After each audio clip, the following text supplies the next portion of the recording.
The greatness of a nation and its moral progress can be judged by the way in which its animals are treated. That sentence hits my heart every time. It feels powerful, heavy, and honestly a little uncomfortable. Yeah. It basically says, show me your animals, and I'll know your real values as a society. And with that, welcome to English Podcast for Listening and Speaking. Today's episode all about animal rights. I'm Alec, trying to stay calm and logical, even though this topic is emotionally charged and ethically complicated. And I'm Emily, already feeling protective of every furry, feathered, and even slightly weird-looking animal out there. So, first big question. When we say animal rights, what are we actually talking about in simple language? For me, animal rights means animals shouldn't suffer unnecessarily, especially because of human greed, laziness, or convenience. Right, and that connects to animal welfare, which is about how comfortable, healthy, and free from cruelty animals are. Maybe we can say animal rights are the moral idea, and animal welfare is the practical day-to-day reality. I like that. Rights ask, what do they deserve? Welfare asks, how are we actually treating them? Listener, how would you define animal rights in your own words? Have you really thought about it before today? Before we go deeper, quick reminder. Please like this episode, subscribe, and share it if you find it helpful. When you interact with the video, YouTube might recommend it to more learners, which honestly helps animals indirectly too. Okay, big question from our lesson plan. Should animals actually have rights, or just kind treatment when convenient? From my perspective, they should have at least basic rights. Freedom from extreme suffering feels like the absolute minimum.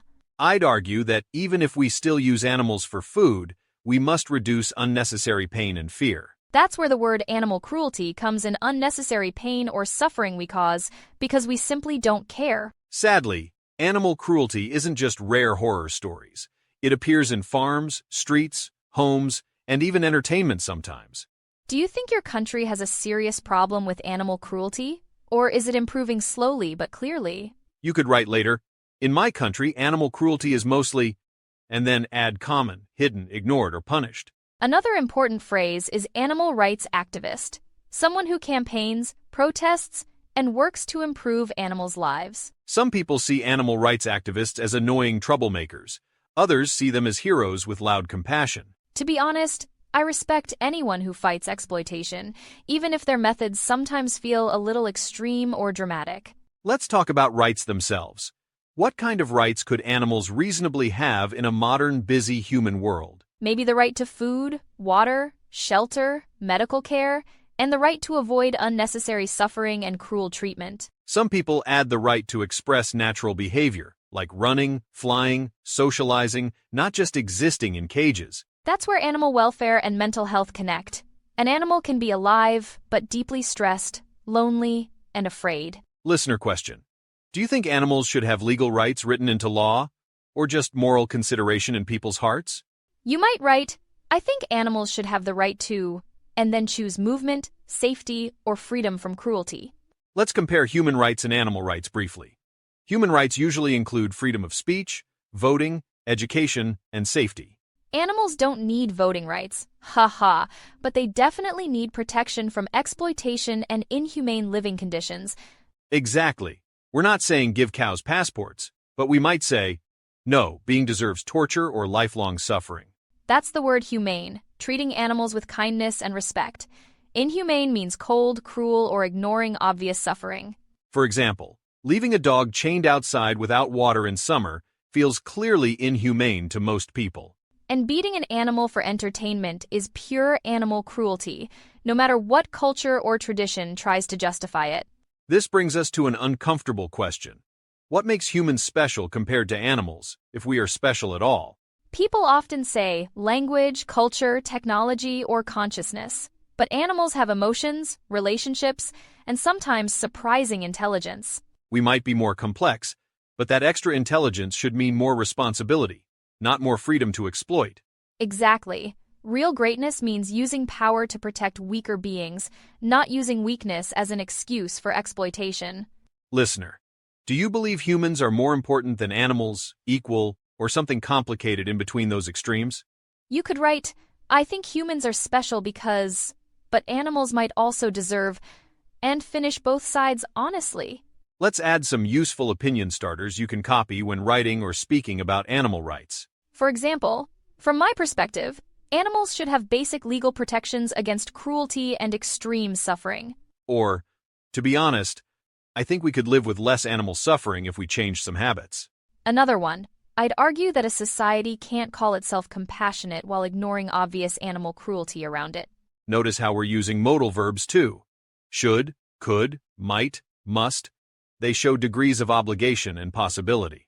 For instance, governments should enforce stronger laws, or people might underestimate how much animals actually feel emotionally. Or, we must accept some responsibility if our choices support cruel systems like extreme factory farming conditions. We'll talk more about factory farming later, but already you can feel how heavy that topic is emotionally. Another debate question. Are there some animals that deserve rights more than others, like dogs more than chickens? Emotionally, many people protect pets and ignore farm animals, even though both can suffer and feel fear deeply. That double standard is interesting. We might cuddle one species while eating another raised in terrible conditions. Listener, be honest with yourself. Do you feel more compassion for certain animals because they're cute or familiar? You might write, I feel more empathy for, but I realize all animals might suffer in similar ways. The key word here is sentient, meaning able to feel, especially pain, pleasure, fear, or maybe even simple happiness. If an animal is sentient, many philosophers argue it deserves moral consideration, not just treatment as a moving object. That's where animal rights activists step in and say, this is not just property, this is a living being. Of course, not everyone agrees about how far rights should go, which is why debates get passionate and sometimes loud. Our goal today isn't to tell you exactly what to believe, but to give you language to think clearly.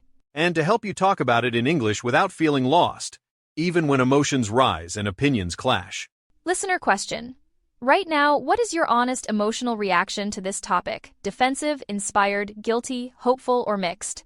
You might comment, when I think about animal rights, I mostly feel, and then describe your reaction honestly. If you feel uncomfortable, that's okay. Discomfort can be the first step toward real ethical growth and change. And if you already care deeply, this episode might help you explain your views more clearly to other people. So, we've looked at what animal rights mean, why animals might need them, and how they mirror our morality. Next, we'll go somewhere very concrete and controversial. The way we raise animals for food in modern systems. We'll talk about factory farming, free-range labels, and what our dinner plate quietly says about our values. Stay with us and keep your mind open. Some parts might be uncomfortable, but also important and empowering. So Emily, let's move from the idea of rights to one of the most controversial areas, our food. Yeah, this is where things get really personal, because it's not just theory, it's breakfast, lunch, and dinner. Let's start with a phrase many learners hear. Factory farming. It sounds industrial, efficient, and honestly a bit scary. Factory farming is when animals are raised in huge numbers, often indoors, usually in very cramped spaces. The goal is maximum output. More meat, eggs, or milk for less cost, but often less welfare for animals. Some people call it pure animal cruelty, because animals suffer just so humans can have cheap food conveniently. To help us understand this better, we've invited Dr. Lopez, a veterinarian and animal welfare researcher. Dr. Lopez, welcome to English Podcast for Listening and Speaking. Thanks for joining this heavy but important conversation. Thanks for inviting me. Animal welfare in farming is a complex mix of biology, economics, ethics, and public expectations. Could you explain factory farming in simple terms for our listeners who might not know the details yet? Sure. In factory farming, animals are usually kept in dense groups, with limited space and highly controlled environments. So they might survive physically, but their natural behaviors running, exploring, socializing freely are often restricted heavily. Exactly. We measure welfare with indicators like health, injury rates, stress levels, and opportunities for natural behavior. Some people argue factory farming is necessary to feed growing populations affordably. How do you respond to that argument? I'd say it might be economically efficient, but ethically, it's often less humane and more problematic long-term. When I see videos of cramped barns, it feels deeply inhumane. I can't pretend it's just normal business. On the other hand, not everyone can afford more expensive options, which complicates the conversation quite a lot. Exactly. Poorer families might depend on cheaper products. That's why policy, not just individual guilt, matters so much. Listener, how is factory farming in your country? Do you see documentaries, news reports, or protests about it sometimes? You could write, "In my country, factory farming is mostly," and then describe hidden, common, controversial, or heavily regulated. Let's contrast that with another phrase, free range. It sounds like sunshine, green fields, and chickens happily dancing around. Free range usually means animals have more access to outdoor areas and can behave more naturally, at least in theory. Yes, but standards differ between countries. Sometimes free range is much better. Sometimes it's only slightly more space. So free range might be more humane, but it isn't always perfect paradise. There's a scale of welfare. Compared to factory farming, free-range systems are generally more ethical, but often more expensive to maintain and buy. Exactly. Consumers could encourage better practices by choosing higher welfare products when they can afford them. That's a good use of the word could. It's not ordering people. It suggests a possible positive action. For example, people could eat meat less often, but choose better quality, more humane options when they do. Or, governments should support farmers who improve animal welfare instead of only rewarding the cheapest production. Also, companies must be honest in labeling. Misleading customers about welfare levels is both unethical and harmful. Listener, notice our comparatives. More humane, less humane. More sustainable, less ethical. These help compare different farming approaches. For instance, factory farming is more efficient but less humane, or free range is more ethical but more expensive. Dr. Lopez, emotionally, how do you feel when you visit an intensive farm where animals clearly suffer? Honestly, I feel conflicted. Part of me understands farmers' pressures. Another part feels deep sadness and frustration. That's exactly how I imagine it. You see both the economic reality and the individual animals suffering simultaneously. Do you think legal standards are strong enough, or do they should be stricter in most places? In many countries, they should be stricter. Some minimum standards still allow overcrowding and clear signs of animal distress. Listener question. In your country, do animals on farms have legal protections, or is welfare mostly ignored or unclear? You might comment, "In my country, animal welfare laws are," and choose strong, weak, improving, or mostly symbolic. We also need to admit that different animals get treated differently. Pets receive love. Farm animals often receive indifference. For example, most people would be horrified by dog meat factories, but accept extremely cramped conditions for chickens silently. That double standard makes me uncomfortable. Pain is pain, whether it's a pig or a puppy experiencing it. Exactly. Ethically, if an animal is sentient and can suffer, we should consider its welfare seriously, regardless of species. So one ethical view says animals shouldn't be treated purely as products, even if they're raised for food. Another view says humans need to eat, but we could reduce suffering as much as possible within that reality. Listener, where do you stand? Completely against using animals, or more focused on minimizing cruelty and unnecessary suffering? You could write, "My position is mostly," and then choose vegan, vegetarian, flexible, or meat eating, but concerned about welfare. Whatever your position, language like should, must, could helps express responsibility and possibility, not just blame or denial. For instance, farmers could receive support to transition away from the worst forms of factory farming gradually. Or, supermarkets should clearly label welfare standards so customers know what they're supporting with each purchase. And governments must consider both food security and ethical treatment of animals when making agricultural policies. Before you go, Dr. Lopez, what small change do you think ordinary people might realistically make this year? Maybe eat slightly less meat, choose free range when possible, and learn more about where their food actually comes from. That sounds manageable. Not perfect, but a compassionate step instead of simply ignoring animal suffering altogether. Listener, could you imagine making one small change like that, or does it feel too difficult right now? You might write, "One small change I might try is," and suggest less meat, better eggs, or learning more. Thank you, Dr. Lopez, for giving us a calm, informed view of factory farming and free-range realities. My pleasure. I hope your listeners keep asking questions, because curiosity is the first step toward better welfare. So far, we've talked about animals on farms. Next, we'll move into laboratories and bathroom shelves. Yes, we're heading into the world of animal testing, cruelty-free products, and tough medical ethics debates. Stay with us and get ready to look differently at shampoos, medicines, and that word, tested on animals. So, Emily, we've followed animals from fields and barns. Now we need to walk into laboratories quietly. Yeah, this part always makes my stomach feel tight because it's literally science mixed with animal suffering sometimes. We're talking about animal testing, and those little words on bottles that say, not tested on animals.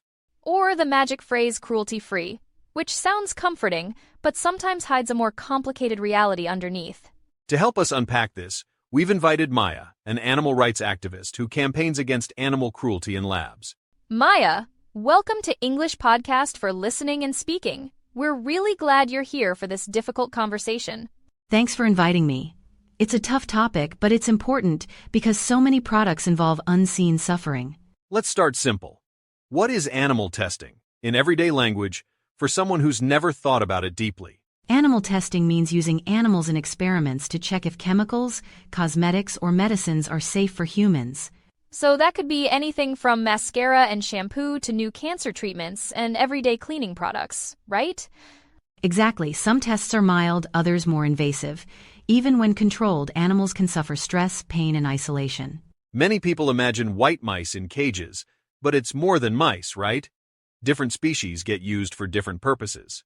Yes, there are rabbits, dogs, primates, and other animals. Some are chosen because their bodies react similarly to humans. That sentence alone makes me feel sad. It's like we treat their bodies as tools, not lives with feelings. To be fair, some scientists argue animal testing has helped develop life-saving medicines. How do you respond to that argument? I'd argue that might be true historically, but we should now invest heavily in modern alternatives that reduce suffering. So you're not denying past benefits. You're questioning whether continuing old methods is still ethical today. Exactly. We must ask if causing suffering to sentient beings is necessary, or just convenient and traditional. Listener, how do you feel hearing this? Grateful for medical progress, angry about the cost, or torn somewhere between? You might write, I feel mostly, and add conflicted, grateful, upset, or unsure, because it's genuinely complicated emotionally. Let's talk about cruelty-free labels. When a product says cruelty-free, what does that normally mean in practice?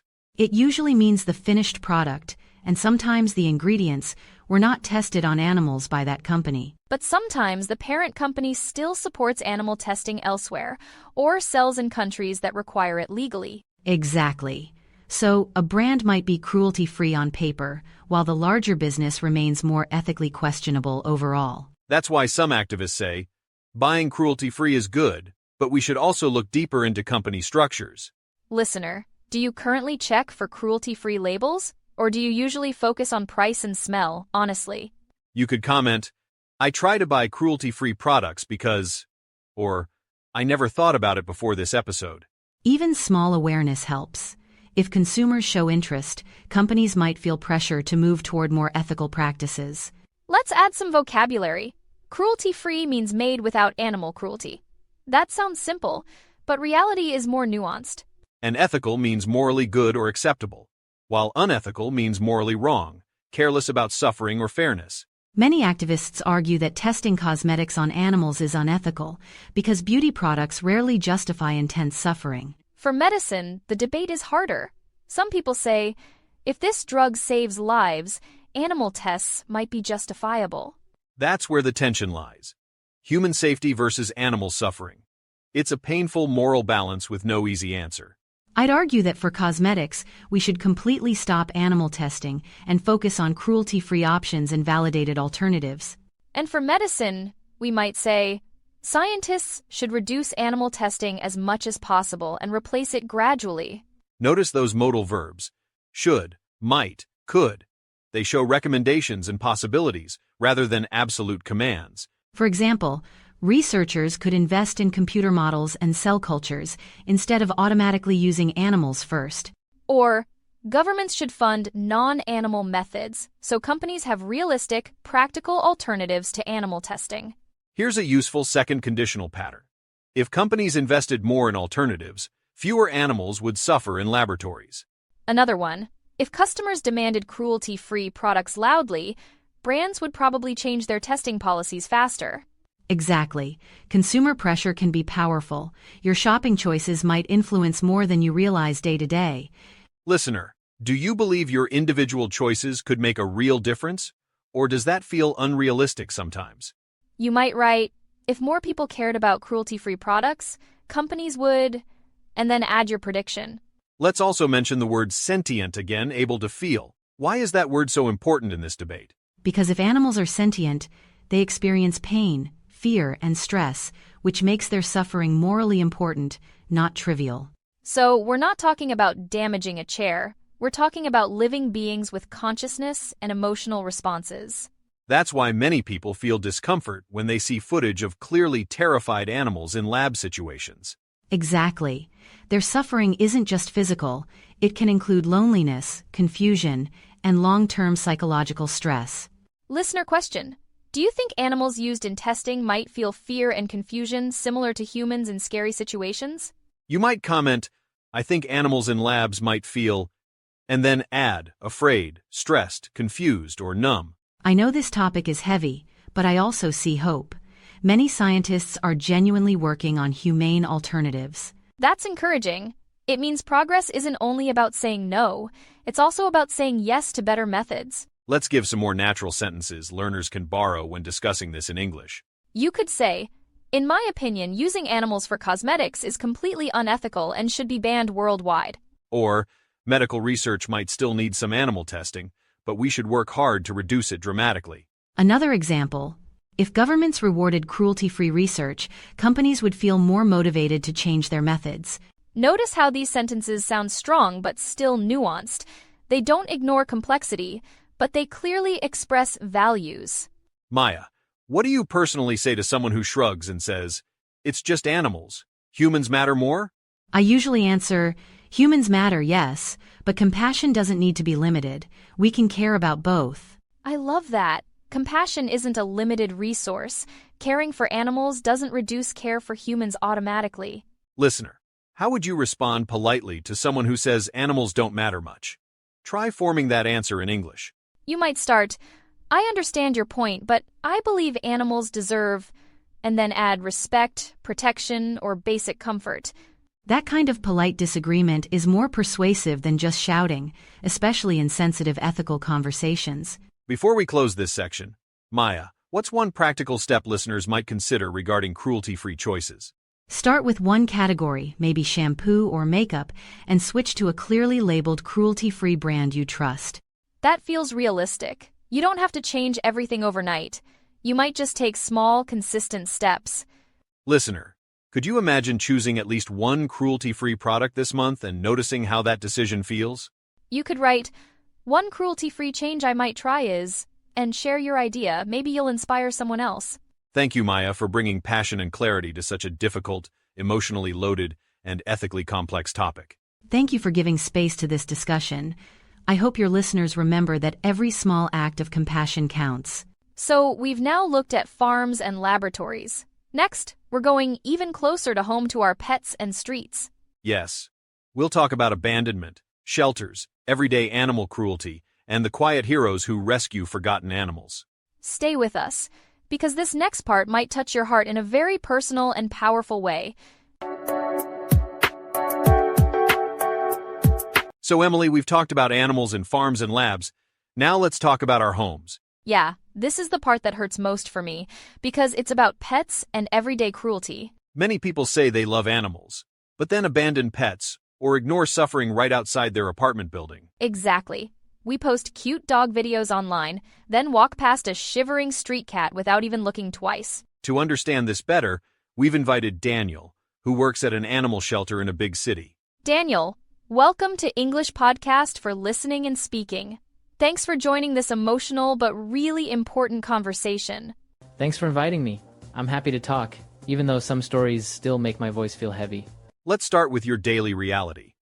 What kind of animals normally arrive at your shelter during an average week? Mostly dogs and cats, sometimes rabbits or birds. Many were abandoned, others came from clear cases of animal cruelty. When you say animal cruelty, what does that look like in your experience, without going into graphic detail? Sometimes it's direct violence, but often it's neglect, no food, no water, no medical care, no emotional attention. So it's not always dramatic movie-style abuse. Sometimes it's quiet, long-term suffering that nobody wants to acknowledge. Exactly. Neglect can be as painful as physical abuse. Being ignored, hungry, and scared is its own kind of torture. That breaks my heart. A pet depends completely on humans. It can't change families or call for help. Why do you think some people abandon pets? What reasons do they usually give when they finally explain themselves? Common excuses are moving house, money problems, allergies, new baby, or the animal became too difficult to manage. Honestly, some reasons sound understandable, others feel like excuses for not planning or not taking responsibility seriously. Right. Sometimes life really is hard. Other times, people might treat living beings like objects they can return. I'd argue many abandonments could have been avoided with better planning, training, and realistic expectations from the beginning. Listener, in your country, do people abandon pets often? Or is it rare and strongly criticized by society? You might write, in my country, many people abandon pets because, and then describe the common reasons you see. Let's bring in some vocabulary. Abandonment is when people simply leave an animal behind without proper care or arrangement. Neglect is failing to provide basic needs, food, water, shelter, medical care, and some form of emotional attention. And animal cruelty covers both neglect and active abuse, like beating, burning, or deliberately terrifying an animal repeatedly. Another important word is responsibility. When you adopt an animal, you accept responsibility for its entire life, not weekends. Daniel, have you seen positive stories too, where people show deep compassion and change an animal's life completely? Definitely. Some adopters are incredible. They take scared, neglected animals and patiently help them trust humans again. Those stories give me hope. It's like seeing compassion physically rebuild a broken heart, one gentle day at a time. Let's practice a second conditional here. If more people adopted from shelters, fewer animals would die without families. Another example. If people understood animal emotions better, they might think twice before abandoning a pet during difficulties. Yes. And if laws were stricter, some people would be more afraid to mistreat or neglect their animals. Listener, try building your own sentence. If people in my country respected animals more, they would, and finish it honestly. Daniel, how do kids usually react when they visit the shelter compared to many adults you meet? Kids often feel immediate compassion. They want to help. Adults sometimes feel guilty, defensive, or emotionally distant instead. That's interesting. Maybe children haven't learned yet to ignore suffering or justify it with complicated adult explanations. It makes me wonder, if we taught animal empathy in schools, would future adults show more compassion automatically? Probably. If children grew up learning that abandonment is wrong, society's tolerance for cruelty might decrease over generations. Listener question. Did you grow up with pets, or did you only see animals on television and outside in streets? You might comment, I grew up with, and describe your experience, then say how it influenced your feelings about animals. Let's talk about street animals. In some countries, you see dogs and cats everywhere. In others, almost none. Street animals often experience constant hunger, disease, and danger. That's a quieter form of animal cruelty through neglect. Some cities sterilize and vaccinate street animals, trying to reduce suffering. Others just ignore them or occasionally kill them. Again, strong words like humane and inhumane help here. Humane policies reduce suffering. Inhumane policies treat lives as disposable. Listener, how does your city deal with street animals, sterilization, adoption programs, or mostly ignoring the problem entirely? You could write, in my city, the treatment of street animals is mostly and. Choose humane, inhumane, or somewhere complicated. We also have the beautiful concept of adoption. Daniel, why is adoption so important compared to buying from breeders? Because adoption gives an existing animal a second chance. Meanwhile, irresponsible breeding can increase overpopulation and abandonment. So adopting from shelters might be more ethical and more compassionate than buying a brand new puppy from a shop. Exactly. It's like saying, I see your pain and I choose you anyway, which is incredibly powerful emotionally. Some adopters tell me, I thought I was rescuing the dog, but actually the dog rescued me emotionally. That's beautiful. The relationship becomes a two-way street. Both human and animal heal each other in different ways. Listener, have you ever adopted or rescued an animal? How did that experience change you, even in small ways? You might comment, I once rescued, and share your story. Those stories can motivate others more than any law. Let's add a comparative structure. Abandoning a pet is more damaging than people realize, both for animals and children watching. And adopting a shelter animal is often more meaningful than buying, because you're saving a life directly. Exactly. Kids who watch their parents abandon pets might learn that living beings are replaceable and emotions don't matter. That idea scares me. If we treat animals as disposable, we might start treating people that way too eventually. Another conditional. If children see adults caring for animals, they are more likely to become compassionate adults themselves. Listener, do you agree with that? Do you think kindness toward animals can influence kindness toward humans later? You could write, I think compassion for animals might help people become and choose more patient, more gentle, or more responsible. From my experience, people who show patience with animals often show patience with vulnerable humans too, like children or elderly. Before we say goodbye, Daniel, what's something you wish everyone knew before they decided to take a pet home? I wish they understood it's a long-term commitment, not a toy. Animals feel abandonment deeply, like a kind of grief. That's a strong message. When we abandon an animal, we might break a trusting heart that never fully recovers. Listener, if you already have pets, maybe hug them later. And remember, they depend on your kindness every day. And if you don't, maybe support a shelter with a small donation, visit, or simply share adoption posts online. Even sharing information is a form of compassion. Your voice might help one abandoned animal find a family sooner. Daniel, thank you for your work and for giving us such honest, sometimes painful, but hopeful insights. Thank you for listening. I truly believe small changes in attitude can transform thousands of animal lives over time. So far, we've looked at farms, labs, and homes, 3 huge areas where animals depend entirely on human choices. Next, we'll step back and tackle a big, philosophical question.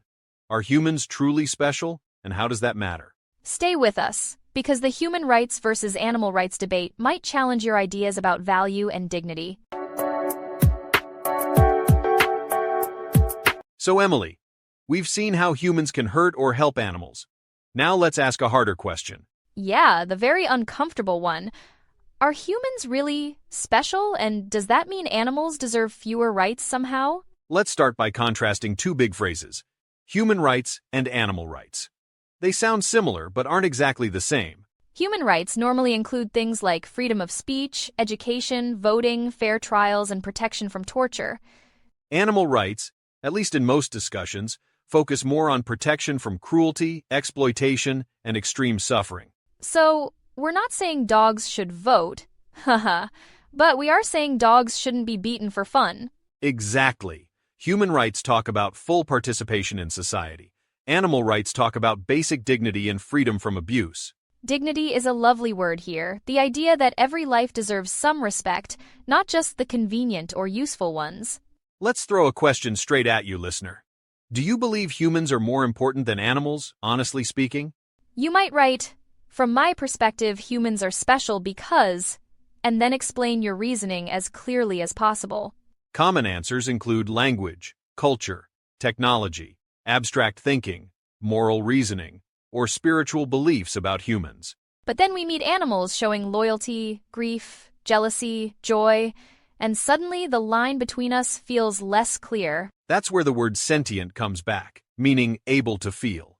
Many animals are clearly sentient, not just automatic machines. Watch a dog waiting by the door for hours, or an elephant mourning. It's obvious something deep is happening emotionally. So, if animals are sentient, our moral responsibility increases.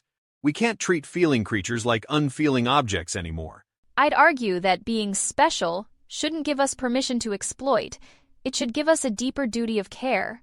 Some people say, humans matter more, so animal suffering is acceptable. That logic feels dangerous if used without limits. Because once you accept exploitation of weaker beings, you might start justifying exploitation of vulnerable humans too, honestly. Exactly. History shows how easily people dehumanize other groups and slide into cruelty when power goes unquestioned. Listener, do you think kindness to animals can influence how kindly we treat children, elderly people, or strangers? You might comment, I think compassion for animals might help people become and add more gentle, patient, or empathetic. Let's talk emotions directly. Do animals feel emotions like humans? Maybe not identical, but something genuinely real and powerful. Science suggests many animals show fear, pleasure, attachment, even grief. Those reactions can't simply be dismissed as mechanical. From my perspective, once I accept that animals feel fear and pain, exploiting them becomes much harder to justify. I'd argue that even if their consciousness is different, their suffering is still morally important, not something we can ignore. Compare two situations. Shouting at a chair versus shouting at a dog. One is silly, the other feels cruel. That difference comes from our sense that the dog actually experiences something unpleasant, emotionally and physically, in that moment. So animal rights ask society to recognize that suffering, instead of hiding behind the idea that humans are superior. But some people worry. If we give animals rights, will humans lose rights or be treated exactly the same? That's where nuance matters. We're talking about appropriate rights, freedom from torture, not equal access to university scholarships. Here's a second conditional example. If we treated animals as completely equal citizens, our legal systems would change dramatically. Another one. If animals didn't feel pain or fear, our moral debate about animal rights would look completely different. Notice how second conditionals let us imagine alternative worlds and test our ideas logically, step by step. Listener, try your own. If my country took animal rights seriously, people would, and then predict social changes. Let's add some comparison language. Some animals are more emotionally similar to us than others, like primates compared to insects. For many people, harming a chimp feels more disturbing than harming a mosquito, because the chimp seems more like us. We might say, primates are more cognitively complex and emotionally expressive than many other animals, using comparatives naturally. But that doesn't mean smaller animals feel nothing. Even a terrified rabbit or chicken is still experiencing fear clearly. So maybe we could rank situations ethically, but we must be careful not to ignore suffering just because it's invisible. I'd argue humans have a unique ability to imagine consequences, so our moral responsibility is heavier than animals' responsibility. That responsibility includes not using our intelligence to design systems of large-scale exploitation and industrialized cruelty. Listener question. Do you think some animals deserve more protection than others? Which species? And why do you feel that way? You might write, in my opinion, we should prioritize protection for and choose animals like primates, dolphins, dogs, or farm animals. And maybe add, but all sentient animals might deserve at least freedom from extreme cruelty and careless neglect. Let's give a few model sentences you can borrow during debates or writing tasks in English. From my perspective, humans are special in some ways, but that doesn't excuse unnecessary animal suffering. To be honest, I think animals might feel more than we previously believed, so we should update our behavior. I'd argue that real moral progress includes expanding our empathy beyond our own species, not just protecting humans. Those sentences use opinion starters plus modal verbs, which makes them sound natural and persuasive in discussions. Another useful pattern is contrasting ideas. Emotionally, I feel, but logically, I think, to show inner conflict honestly. For example, emotionally, I feel closer to dogs, but logically, I think farm animals also deserve strong protection. Listener, you might write something like that in the comments to practice balancing heart and head in English. There's also the word exploitation, using someone or something purely for advantage, ignoring their well-being or dignity. Many activists say industrial systems exploit animals, turning living beings into products, numbers, and weight on a spreadsheet. We could say, if we ignore exploitation now, future generations might judge us very harshly for our treatment of animals. Just like we look back at past human rights abuses and feel shocked, they might feel shocked about our factory farms. That's a powerful thought. Our grandchildren might ask, how could you accept that level of suffering so casually? Listener, does that idea make you uncomfortable, motivated, or skeptical? Any reaction is okay, just notice it honestly. You might comment, thinking about the future, I feel. and then choose guilty, hopeful, resistant, or confused. For me, the key idea is this. Being more powerful than animals doesn't mean we must be more cruel. Instead, power could be used for protection, designing kinder systems, improving welfare, and reducing unnecessary suffering globally. If we chose compassion more often, our moral progress might actually match that beautiful quote from the beginning. And our human rights conversation might feel stronger, because we'd practice empathy consistently, not selectively. In the end, I think humans are special in one way. We can consciously choose to reduce suffering around us. The real question is whether we will choose that path, or keep hiding behind excuses and comfortable habits. Next, we'll finish by looking at global animal welfare, possible changes, and what each of us can practically do. Stay with us for the final section, where we turn all these heavy ideas into concrete, hopeful actions. So, Emily, we've explored rights, farming, testing, pets, and philosophy. Now let's talk about change. Yeah, after all this heavy emotion, I really want to finish with hope and practical steps, not just sadness. Let's zoom out first. Around the world, animal welfare levels differ a lot between countries, cultures, and legal systems. Some places have strong laws, active enforcement, and strict penalties. Others barely recognize animal cruelty as a serious problem. We could say some countries are more advanced in animal welfare, while others are still catching up slowly. Listener, how is animal welfare where you live? Strong laws, weak enforcement, or mostly depending on personal kindness only? You might write, in my country, animal welfare laws are weak, and choose strong, weak, improving, or mostly symbolic. We also have global days like World Animal Day and International Animal Rights Day to raise awareness and encourage compassion. Those days remind us animals aren't just background decorations. They're part of our moral community, whether we admit it. From my perspective, the real question is simple. How much unnecessary suffering are we willing to accept as normal? I'd argue that as societies become wealthier and more educated, they should gradually reduce exploitation and improve welfare deliberately. Let's bring back some vocabulary. An animal rights activist is someone who campaigns actively for better treatment and stronger laws. Activists can be controversial sometimes, but they often push society forward when governments and companies move too slowly. They remind us that animal cruelty isn't just sad. It's a moral failure we could actually fix with effort. And they point toward more sustainable systems, where we consider both environmental impact and the welfare of animals involved. Listener question. Do you have animal rights activists in your country who are well known, respected, or maybe criticized? You might comment, in my country, animal rights activists are seen as, and choose heroes, annoying, extremist, or necessary. Now, let's connect this to grammar in a natural way using second conditionals and modals about global change. For example, if more governments took animal welfare seriously, factory farming would probably become less extreme gradually. Or, if companies were honest about their supply chains, customers might demand more ethical and humane options. Another one. If schools taught empathy toward animals, future adults would treat vulnerable beings with more compassion. These sentences show possible futures, not guarantees, but they open your imagination and your English at the same time. Now let's talk about small personal actions, because huge global systems can feel overwhelming and paralyzing sometimes. First area, food choices. We're not here to police your plate, but we can gently suggest more conscious eating. For example, if I ate meat slightly less often, my personal impact on animal suffering might decrease a little. Or, if I chose free-range or higher welfare options, I would support farmers who care more about animal welfare. Even one meat-free day per week could be a start.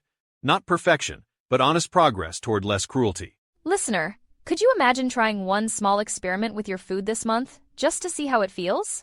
You might write, one food change I might try is, and share it. Your idea could encourage someone else. Second area, products. We already talked about cruelty-free labels. Now it's about building habits, not just feelings. You could choose one category, like shampoo or makeup, and slowly move toward cruelty-free brands as you replace items. If enough people did that, companies would notice the demand and might invest more in ethical, cruelty-free research. That's another conditional. If customers consistently chose cruelty-free brands, more companies would change their practices over time. Third area, direct support. Shelters, sanctuaries, and rescue groups need money, time, and voices sharing their messages. You might not have money, but you could share adoption posts or volunteer occasionally, which still supports animal welfare. Or even talk kindly to children about animals, planting little seeds of empathy that might grow later beautifully. Let's combine vocabulary and grammar into a model sentence learners can copy and adapt in writing or conversation. In my view, supporting cruelty-free products is a humane, ethical way to reduce animal exploitation in everyday life. Or, if more people adopted from shelters, fewer animals would suffer abandonment and long-term emotional trauma. Another one. My country is more advanced in animal welfare laws than before, but enforcement is still less effective. Notice the comparative structure. More advanced laws, less effective enforcement. That nuance makes your English sound sophisticated. Listener, try creating your own comparative sentence about your country's situation. More compassionate, less strict, more aware, less consistent. For example, people are more aware of animal rights now, but some traditions are still less humane than they should be. There's also the idea of moral progress. Societies might become more compassionate over time, just like individuals hopefully do. If our grandparents accepted things we now reject as cruel, perhaps our grandchildren will judge us similarly someday. So the question becomes, what do you want future generations to say about how your generation treated animals? Do you want them to say, they ignored exploitation, or they started changing course, even if slowly? That's where one viral, shareable idea comes in. How we treat animals shows who we are when nobody is watching. I love that. It's not about public image, it's about private choices, shopping carts, dinner plates, backyard behaviors. Another shareable line. Your shopping basket might be a more powerful protest than any angry comment on social media.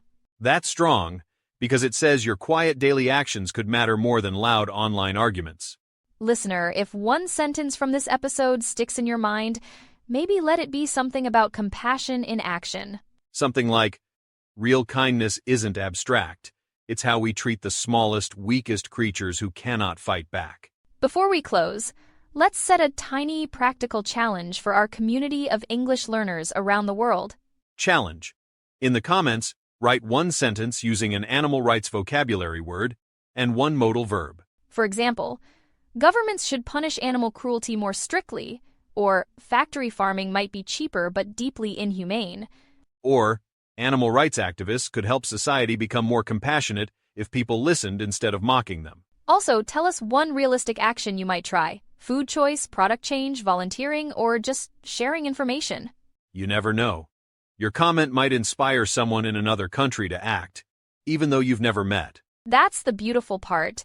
Compassion can travel faster than cruelty if we choose to send it out consistently. If this episode helped you think, feel, or speak more clearly, please like the video and subscribe to the channel. And share it with someone who loves animals or wants to improve their English through real, meaningful topics. The greatness of a nation and a person might truly be measured by how they treat animals. And maybe by how willing they are to change once they understand the impact of their choices. This was Alec, hoping today's conversation gave you useful language and a gentle push toward conscious compassion. And this was Emily, sending you and every animal near you a big, warm, imaginary hug right now. Take care, keep learning, keep questioning, and remember every small act of kindness might matter more than you think.